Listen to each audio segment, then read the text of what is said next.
할렐루야. 살아계신 하나님의 음성 들으시는 복된 새벽 시간 되시길 간절히 소망합니다. 사랑하는 성도 여러분, 우리는 살아가게 되면서 끊임없이 결핍과 부족을 경험하며 살게 됩니다. 건강, 물질 등이 부족하고 마음의 여유가 부족하고 때론 믿음조차 부족하고 결핍을 느낄 때가 있습니다. 더 큰 문제는 사람들은 그 부족을 채우기 위해서 하나님이 아닌 다른 것들을 찾아다닌다는 것입니다. 인생에서 경험하게 되는 부족과 결핍은 오직 하나님만 채워줄 수 있습니다. 하지만 그것을 모르는 불신자들은 그럴 수 있다고 생각하지만 그리스도인들 중에서도 상당히 많은 사람들이 다른 것을 찾아다니는 것이 현실입니다. 이스라엘 백성들도 마찬가지였습니다. 그들은 포로에서 돌아왔습니다. 하지만 현실은 여전히 힘들었습니다. 농사는 잘 안 되오고 이웃 나라들은 강하고 자신들은 연약했습니다. 그래서 그들은 불안해했던 거죠. 그 불안 때문에 어떤 이는 점치는 자에게 찾아갔습니다. 또 어떤 이는 우상에게 기도하기도 했습니다. 하지만 이 모든 행위는 허탄한 위로에 불과했던 것이죠. 오늘 본문을 통해 하나님께서는 이렇게 말씀하십니다. 나에게 구하라. 내가 비를 주고 내가 목자가 되어주고 내가 너희를 강하게 하고 내가 흩어진 너희를 다시 모을 것이다 라고 말씀하십니다. 이 말씀은 당시 이스라엘 백성들에게만 하시는 말씀이 아닙니다. 오늘 우리에게 동일하게 주어지는 약속의 말씀인 줄 믿습니다. 오늘 이 새벽에 주님 앞에 나온 우리에게 하나님께서는 회복과 승리의 은혜를 약속하여 주심을 기억할 수 있길 간절히 소망합니다. 1절 말씀 한번 보겠습니다. 함께 보겠습니다. 봄비가 올 때 여호와 곧 구름을 일게 하시는 여호와께 비를 구하라. 무리에게 소낙비를 내려서 밭의 채소를 각 사람에게 주시리라. 아멘. 하나님은 지금 말씀하고 계십니다. 봄비 때에 여호와께 비를 구하라 라고 말입니다. 이스라엘 백성들에게 있어서 비는요 생존을 좌우하는 것이었습니다. 왜냐하면 그들은 농업 공동체였기 때문에 그렇습니다. 이 비가 내려야 수확할 수 있습니다.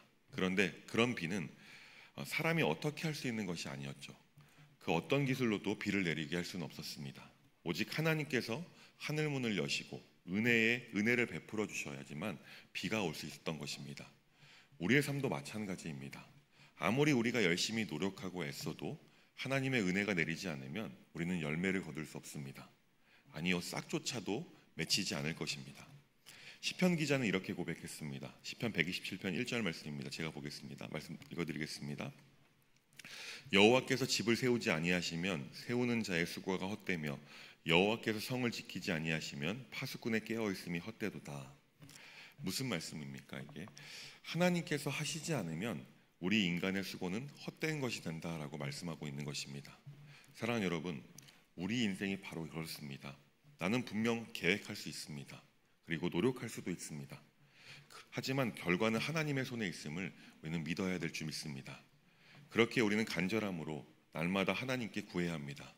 오늘도 주님, 제 가정에 봄비를 내려 주옵소서, 제 영혼의 은혜의 단비를 내어 주옵소서라고 간구해야 하는 것이죠. 이렇게 주님 앞에 무릎 꿇는 기도가 바로 하나님의 봄비를 부르는 통로가 될 수 있습니다. 이어서 2절과 3절 말씀을 통해서 하나님께서는 헛된 우상을 버리고 참 목자를 의지해야 한다고 말씀하십니다. 이스라엘 백성들은요 점쟁이의 말에 귀를 기울이고 우상에게 절했습니다. 그들에게 하나님은 말씀하십니다. 그것은 헛된 것을 말하며 위로가 되지 못한다라고 말입니다. 결국 그들은 목자 없는 양처럼 흩어졌다고 오늘 본문에서 말씀하십니다. 사실 우리 시대에도요 우상은 존재하고 있습니다. 눈에 보이는 금송아지는 아닐지라도 사람들의 마음속에는 여러 가지 우상들이 자리 잡고 있습니다. 돈만 있으면 모든 문제를 해결할 수 있다고 생각하는 물질의 우상, 학벌이나 인맥, 권력만 있으면 안전할 것이다 라는 세상의 우상, 자기 경험과 지혜가 다 해결해 줄 것이다 라는 자기 의지의 우상, 자녀, 자기 자신이 우상이 될 수 있습니다. 하지만 성도 여러분, 그것들은요 결코 우리를 지켜주지 않습니다. 갑자기 건강이 무너지면 돈도 소용없습니다. 관계가 깨어지면 인맥도 무의미합니다. 깊은 마음의 상처 앞에서는 세상 그 어떤 것도 우리를 위로할 수 없습니다. 오직 참 목자 되신 주님만이 우리를 끝까지 인도하시고 위로할 수 있는 분이심을 믿으시길 간절히 소망합니다. 이 팔레스타인 지역의 양들은요 목자가 없으면 반드시 길을 잃고 즉시 맹수의 먹이가 되었습니다. 양은 스스로 길을 찾지 못하는 동물입니다. 그래서 반드시 목자가 있어야만 합니다. 마찬가지로 우리 인생도 그렇습니다. 참 목자이신 주님 없이는 우리는 길을 잃고 방황할 수밖에 없는 것이죠. 사랑하는 여러분, 오늘 하루를 시작하면서 혹시 내가 붙잡고 있는 헛된 의지가 무엇인지 돌아보길 소망합니다. 혹시 그것이 물질입니까? 아니면 사람입니까? 아니면 나의 경험입니까? 그러한 우상들을 내려놓고 이렇게 고백하는 삶을 살았으면 좋겠습니다. 주님, 저는 주님의 양입니다. 주님만 제 목자가 되어 주시옵소서라고 말입니다. 4절부터 7절까지의 말씀을 보면요, 하나님께서 세우시는 강한 군대의 모습에 대해서 설명하고 계십니다. 모퉁이돌, 말뚝, 전쟁 활, 권세 잡은 자가 유다에서 나올 것임을 예언하고 계십니다. 사실 이 말씀은 장차 오실 메시아 예수 그리스도를 예언한 말씀입니다. 모퉁이돌은요, 건물의 가장 중요한 기초석으로서 예수님은 교회의 머리, 우리의 신앙의 기초가 됨을 말씀하는 것입니다. 그리고 말뚝은요, 흔들리지 않게 붙드는 힘이 있습니다. 우리 주님께서는 우리의 삶을 든든히 고정해 주시는 분임을 말씀하고 있는 것이죠. 여기서 전쟁 활은요, 영적 전쟁에서 승리를 주시는 능력, 우리 주님 예수님께 있음을 말씀하는 것입니다. 권세 잡은 자라는 표현은 모든 세상을 다스리시는 주님의 주권을 의미하는 것입니다. 하나님께서는 이 메시아를 통해 자기 백성을 강하게 하시겠다고 지금 약속하고 계신 것입니다. 6절 말씀 보겠습니다. 함께 읽습니다. 내가 유다 족속을 견고하게 하며 요셉 족속을 구원할지라. 내가 그들을 긍휼히 여김으로 그들이 돌아오게 하리니 그들은 내가 내버린 일이 없었음 같이 되리라. 나는 그들의 하나님 여호와라. 내가 그들에게 드리리라. 아멘. 성도 여러분, 우리의 힘은 약합니다. 부족합니다. 그러나 우리가 주님의 이름으로 행할 때에는 달라질 것입니다. 우리는 주님의 군대가 될 수 있습니다. 우리 주님은 우리를 강한 분사로 지금 부르고 계신 것입니다. 군대에서 한 병사 개개인은요, 너무나 약합니다. 그러나 그가 국가의 이름으로 명령을 수행할 때는 그는 국가의 권위를 등에 업고 움직이게 되죠. 마찬가지로 성도는 개인으로는 약합니다. 하지만 성도가 예수님의 이름으로 설 때 하늘의 권세가 함께함을 믿으시기 바랍니다. 사랑하는 성도 여러분, 오늘 하루도 우리 앞에는 많은 영적인 전쟁들이 기다리고 있을 것입니다. 시험이 있습니다. 유혹이 있습니다. 두려움이 있습니다. 하지만 걱정하지 마시기 바랍니다. 우리는 우리의 이름으로 전쟁에 나아가는 것이 아니라 예수님의 이름으로 나아가는 주님의 군대입니다. 우리가 예수님의 이름으로 선포하며 나아갈 때 하나님께서는 우리를 주님의 강한 군대로 세워주실 줄 믿습니다. 이어서 8절부터 12절까지 말씀을 보면요, 흩어진 자를 모으시는 하나님을 발견할 수 있습니다. 하나님은 말씀하십니다. 내가 그들을 불러 모으리라. 내가 그들을 강하게 하겠다라고 말입니다. 하나님께서는요, 바벨론에 흩어진 자도 애굽에 있는 자도 다 돌아오게 하시겠다고 말씀하십니다. 우리 하나님은요, 이렇게 흩어진 것을 모으시는 하나님이십니다. 우리가 살아가면서 우리의 인생을 살아갈 때도 흩어짐이 있습니다. 마음이 흩어질 때가 있습니다. 기쁨이 사라지고 두려움과 걱정으로 마음이 갈라질 때가 있는 것이죠. 또 가정이 깨어지기도 하고 관계가 무너지기도 합니다.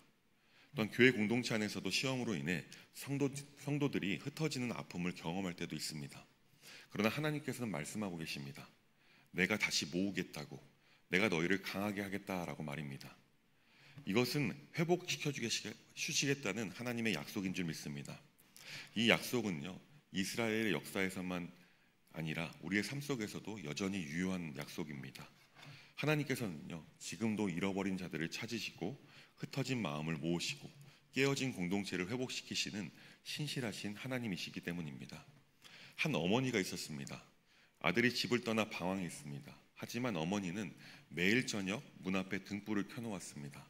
언젠가 다시 돌아올 아들을 위해 기다린 것이죠. 결국 아들은 집으로 돌아오고 어머니 품에서 회복되었습니다. 사랑하는 성도 여러분, 우리 하나님 아버지께서도요, 지금도 잃어버린 자녀가 돌아오기를 간절함으로 기다리고 계십니다. 그리고 그들을 다시 모아주시겠다고 약속하고 계심을 믿으시기 바랍니다. 혹시 마음이 산산조각나 계신 분이 계십니까? 혹시 관계가 깨어진 분이 계십니까? 어떻게든 내가 해보려고 발버둥치고 있진 않으십니까? 여러분, 냉정하게 우리는요, 흩어진 마음, 깨어진 관계를 해결할 수 없음을 기억하십시오. 내가 노력해서 되지 않는 부분을 억지로 모으려 하지 마시고 하나님께 온전히 맡겨드리시길 간절히 소망합니다. 우리 하나님께서는요, 모으시는 분이십니다.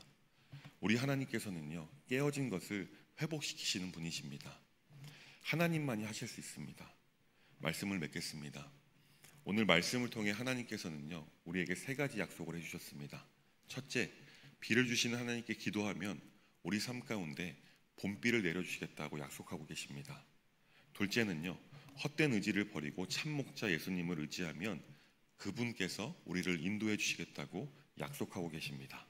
마지막으로 셋째는요, 흩어진 자를 모으시고 강하게 하시는 하나님을 신뢰할 때 주님의 이름으로 견고하게 세워주시겠다고 약속하고 계십니다. 사랑하는 성도 여러분, 오늘 하루도 하나님의 은혜의 단비만을 구하며 또한 주님만 의지하며 주님의 이름으로 승리하는 하루길 되시길 주님의 이름으로 간절히 축원합니다. 기도하겠습니다. 자비로우신 하나님, 오늘 말씀을 통해 저희에게 귀한 약속의 말씀을 허락하시니 감사드립니다. 우리의 삶에 봄비를 내려주시는 분이 하나님이심을 믿습니다.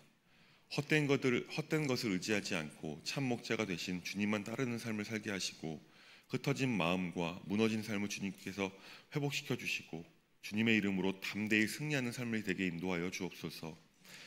이 새벽에 주 앞에 무릎 꿇은 모든 성도님들의 기도를 기억하여 주시고 각 가정과 일터 위에 은혜의 단비를 내려 주옵소서. 예수님의 이름으로 간절히 기도합니다. 아멘.